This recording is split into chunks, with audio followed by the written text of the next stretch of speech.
He said he loved me in a way that made me believe love could anchor a life. He said it softly, he said it boldly, he said it in whispers against my neck and in careless phrases tossed across the room when he thought I wasn't listening. He said it like the words themselves were enough to build a future, and I was naive enough to believe that maybe they were. I held onto those words like a lifeline, because when someone looks at you as if you're the only thing standing between them and their own emptiness, it's hard not to feel responsible for filling the silence in them. Back then, he laughed easily, he smiled without hesitation, and when he touched my hand it felt like the world finally made sense. Of course I believed him. Of course I leaned into him like he was a promise the world had carved just for me. I didn't know yet how quickly the warmth of someone's love could turn to frost when your survival becomes an inconvenience. The truth is, the beginning always feels sacred. He made everything feel safe. Ordinary days became small miracles. We'd sit on old furniture in a tiny apartment, and somehow it felt like we had the entire world at our fingertips. We didn't have much, but we had each other, and for a while that was everything I thought I needed. People always say love changes you, but they forget to mention that sometimes it changes you in ways that feel irreversible. I didn't feel like I was shrinking. I felt like I was becoming more myself than I had ever been.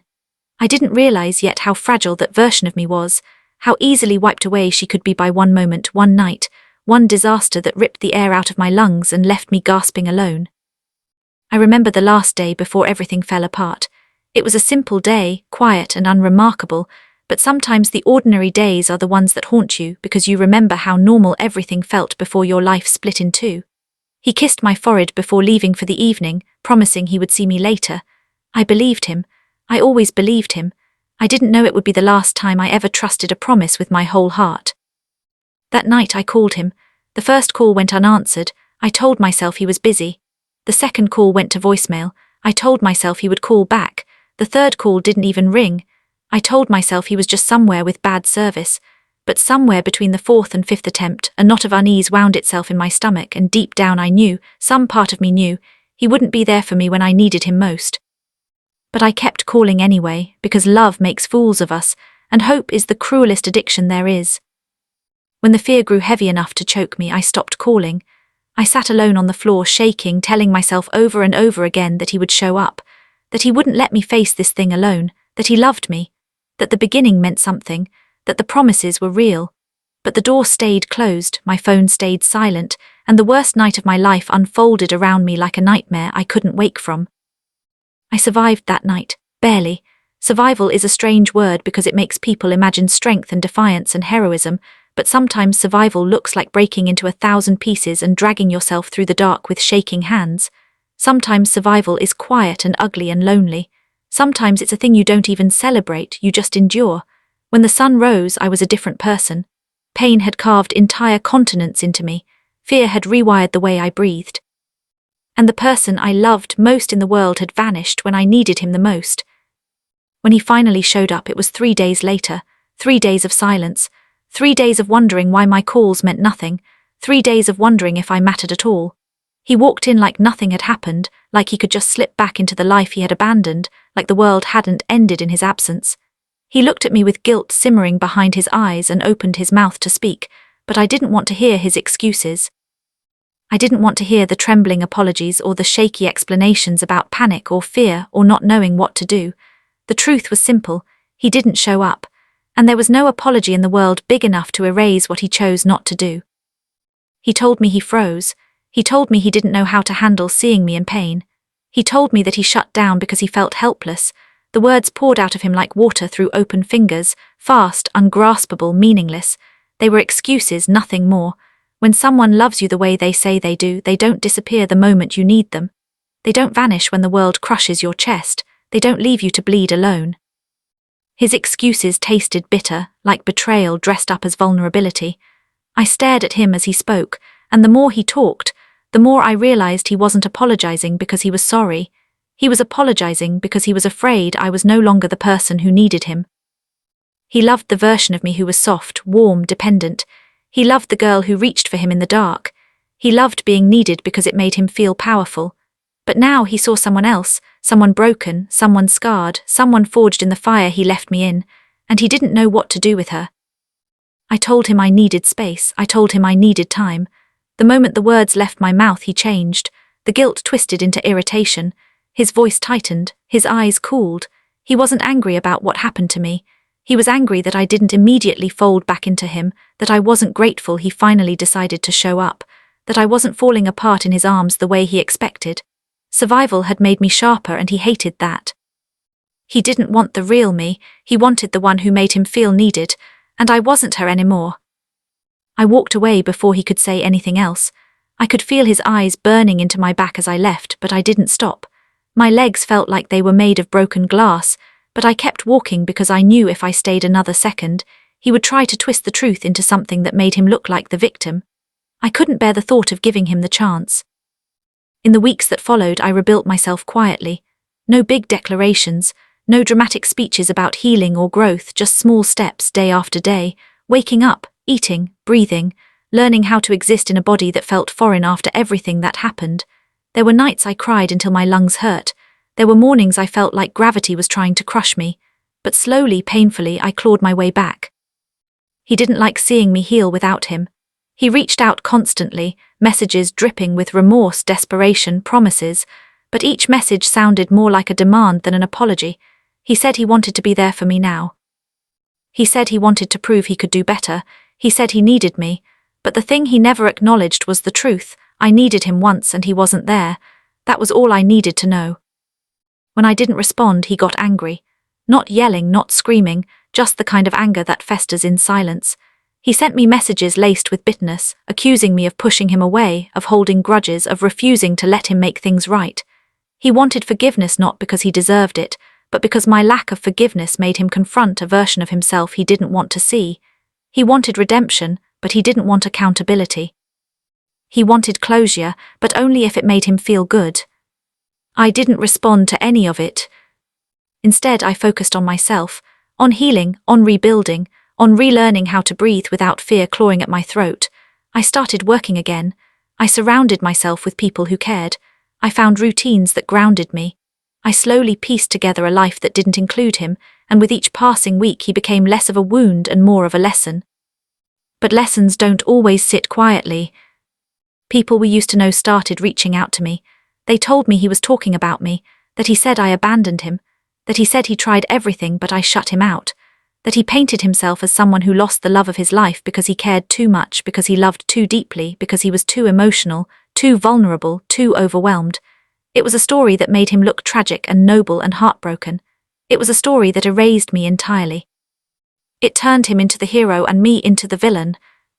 At first I didn't care. Let him talk, let him twist the truth, let him make himself the victim if that's what helped him sleep at night. I wasn't interested in correcting his lies because the truth doesn't need an audience, it just needs time. People eventually see what they need to see. But his resentment grew louder. He started showing up places he knew I'd be. He didn't approach me, he just watched with that look, that simmering mixture of jealousy and regret and something darker. He hated seeing me stand tall, seeing me laugh, seeing me breathe without him. He hated that I was alive, truly alive, in ways I never was when I loved him. He didn't hate me because I hurt him. He hated me because I healed. He hated me because I survived something that should have destroyed me, something he never showed up for, something he wanted to pretend wasn't his responsibility. He hated what my survival said about him. One night, months after everything, I ran into him unexpectedly. He looked tired, worn, like life had drained the color from him. He stared at me as if I were a ghost from a past he wished he could rewrite. I felt nothing. No anger, no affection, no fear, just a quiet, steady emptiness. He walked toward me slowly, as if unsure whether he deserved to approach at all. He asked how I'd been. I said fine. He asked if I ever thought about him. I said not really. And that was the truth.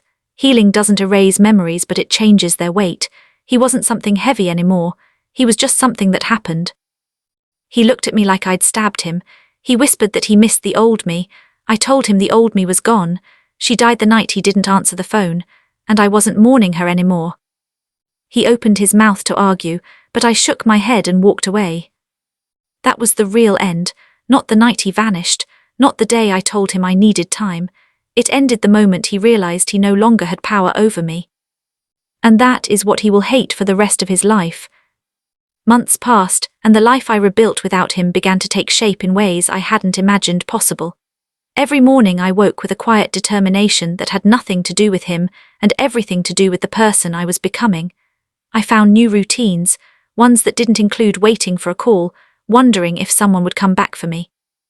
I started exercising again, not because I wanted to look a certain way, but because moving through my own strength reminded me I had control over my body, my choices, and my destiny. I took long walks through streets I had never explored, learning how to exist in the city without fear, without relying on the presence of someone else to give my days meaning. Every step was an act of reclamation, every breath a small victory over the fear he had left behind. He tried to reinsert himself into my world repeatedly. At first the messages came sporadically like hesitant raindrops. "I'm sorry," he wrote. "I never meant to," I didn't respond. Then the messages became more insistent, almost frantic. "I can fix this. Please let me fix this," he said, begging for a chance to undo the damage he had caused. I ignored them all. I didn't block him because I wanted to feel the weight of his presence in my periphery, the way someone might leave a snake in a cage just to remind themselves that danger exists, but only if they choose to confront it. It was quiet, subtle, but deeply satisfying to know he could no longer reach me in the way he once did. I started making changes in my career. I wasn't ambitious before, not really.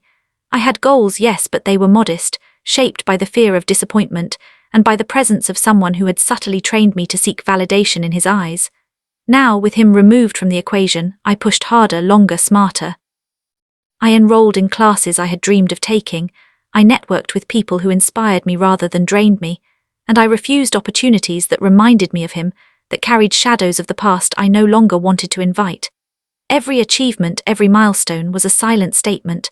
I survived, I thrived, and no one who abandoned me would ever get the satisfaction of watching me falter. And slowly, word of my transformation began to reach him through mutual acquaintances. He started appearing in unexpected places, not to speak to me but to observe. There was a strange, almost desperate energy about him when I saw him in those moments, like a man who had spent too long staring at a life he no longer had access to. I noticed him glancing from across rooms, lingering at social gatherings, pretending not to care while every muscle in his body betrayed his tension. He was angry, not the kind of anger that manifests in shouting or violence, but the slow, simmering kind that eats at someone from the inside, reshaping them into someone smaller than they once were. I watched from a distance and felt nothing but a quiet satisfaction. This was not my revenge, at least not the dramatic kind I had once imagined. This was life moving forward, leaving him in the wake of my strength. He attempted to contact me again when I had begun working on a major project that could change the trajectory of my career. The message came unexpectedly, late at night. "I heard about what you're doing. It's impressive. I always knew you had it in you." I stared at the words, feeling a strange mixture of amusement and pity. He thought his acknowledgement mattered, that it could somehow diminish the truth of my independence. But I didn't reply. I didn't need to. My life was no longer a stage for his validation. I was no longer the person who believed a compliment could erase years of neglect. My victories required no witness, and certainly no approval from the man who had abandoned me when I needed him most. Around this time I met someone new, not a replacement, not a balm, not a distraction, but someone who respected my history and my scars. It was the kind of connection that didn't try to erase the past, didn't ask for forgiveness or explanation, and most importantly, didn't require me to shrink myself to fit into someone else's expectations.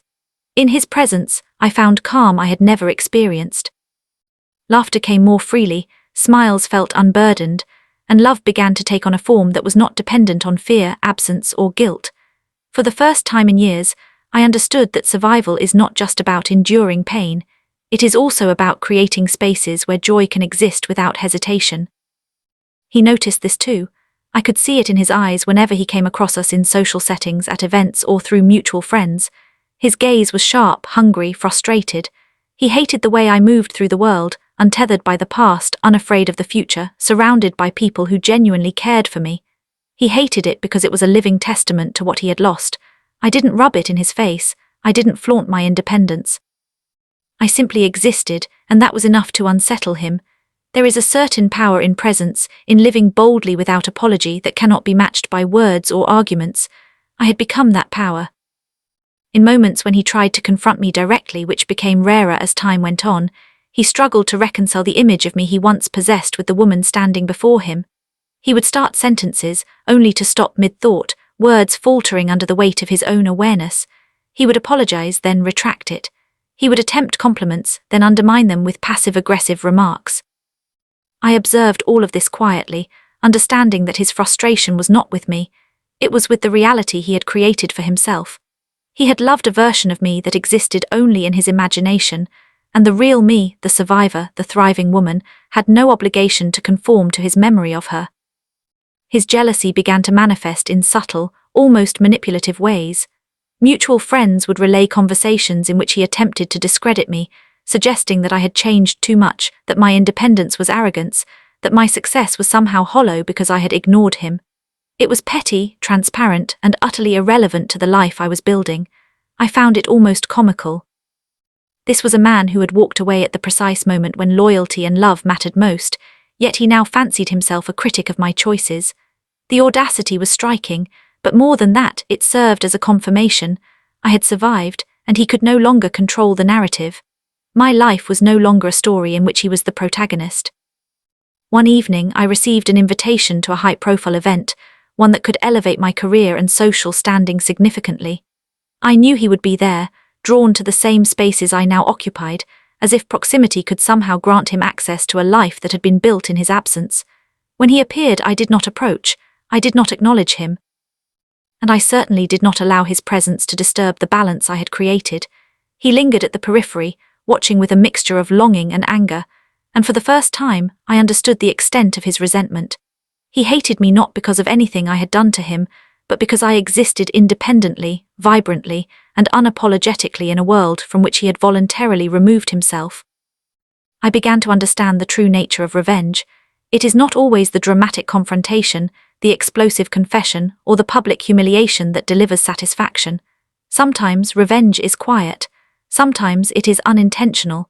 Sometimes it is simply a life lived fully, boldly, and without apology in the face of those who doubted your resilience. Every new opportunity I embraced, every success I achieved, every person who respected me for who I truly was became a testament to the power of survival. This was my revenge, slow-burning and inexorable, and he could see it with every glance, every whispered remark, every fleeting moment he spent in my orbit. It was unavoidable, it was undeniable, and it was beautiful. I remember one particular afternoon when he attempted to approach me during a networking event. He looked hesitant, unsure of whether to speak or remain silent. When he finally opened his mouth, the words faltered. "I just wanted to say you've changed. I didn't realize I didn't." He stopped, flustered, and I cut him off with a gentle smile, letting the silence do the work I didn't need to do with words. He left, frustrated and empty-handed. In that moment, I realized that the most powerful form of revenge was simply refusing to give him the satisfaction of engaging. By existing fully and unapologetically, I had already dismantled any power he believed he retained over me. I began to see his attempts to regain control for what they truly were, desperate acts by a man who had never faced consequences before. He was learning, slowly and painfully, that life does not yield to entitlement or nostalgia. My survival had forced him to confront the truth he had long avoided, that love is meaningless without commitment, that loyalty is worthless when absent in moments that matter, and that abandoning someone does not erase their existence, their growth, or their power. Every time he watched me thrive, he faced a mirror reflecting not his accomplishments but his failures. And failure is a far more bitter poison than any insult, any lie, any manipulation. As months turned into a year, the distance between us grew not out of avoidance, but because he understood that he no longer had a place in my life. I stopped counting the messages, the glances, the subtle attempts at influence. I focused instead on the opportunities before me, the relationships I was cultivating, and the life I was building without compromise. I traveled more, explored more, and engaged with people who respected me without conditions. Each experience reminded me of the freedom I had fought so hard to reclaim, and every time I succeeded, the memory of his absence transformed from a wound into a source of strength. Eventually he stopped trying, at least openly.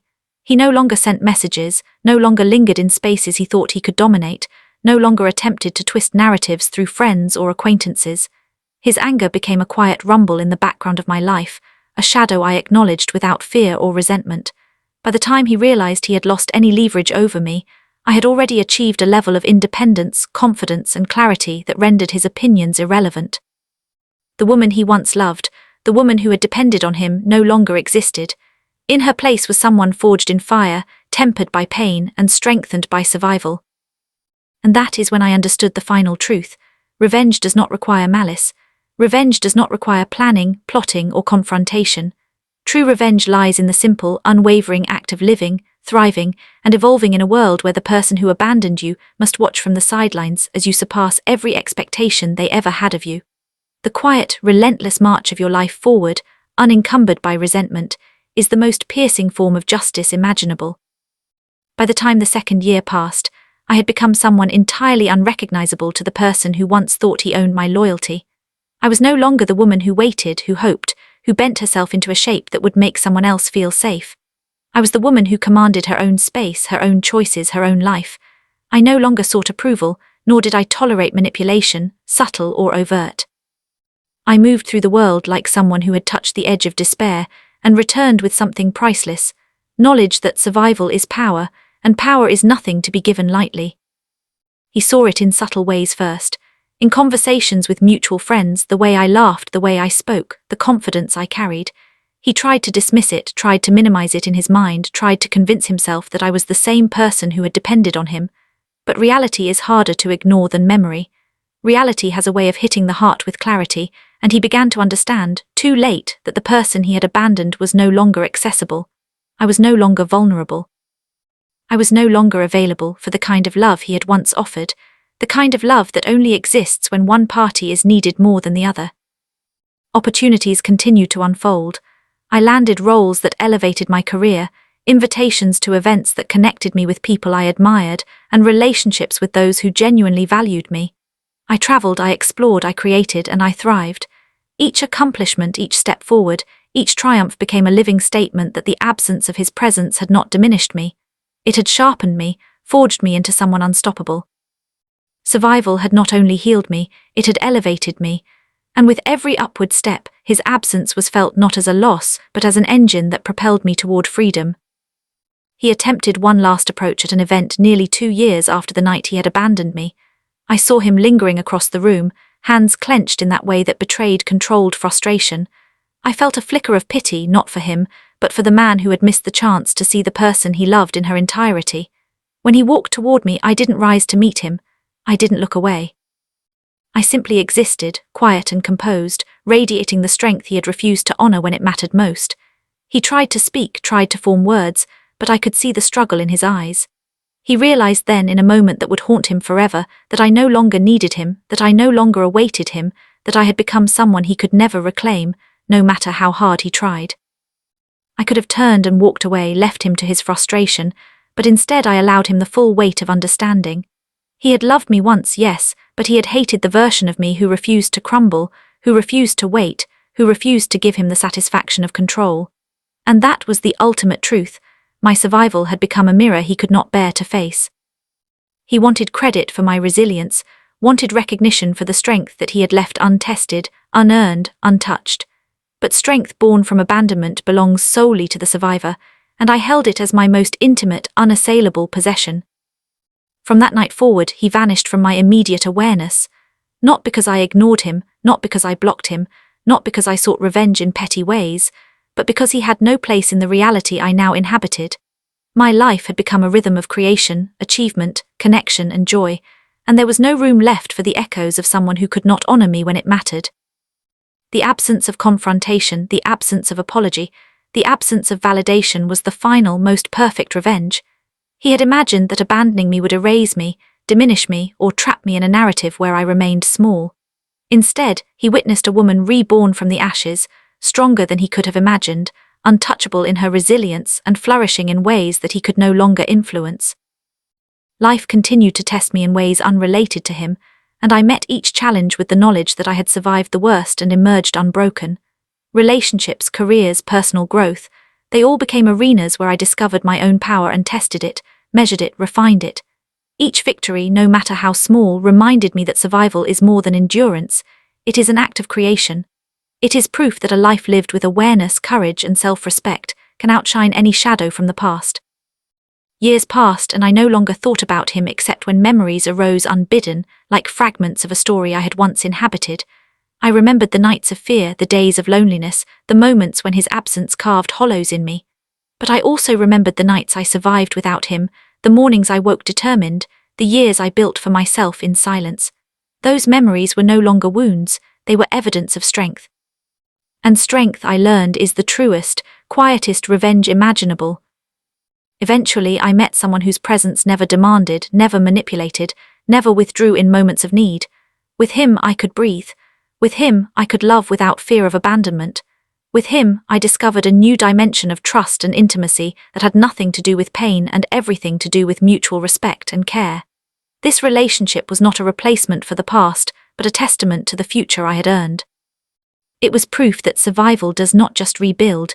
You are allowed to thrive, to grow, to love again on your own terms.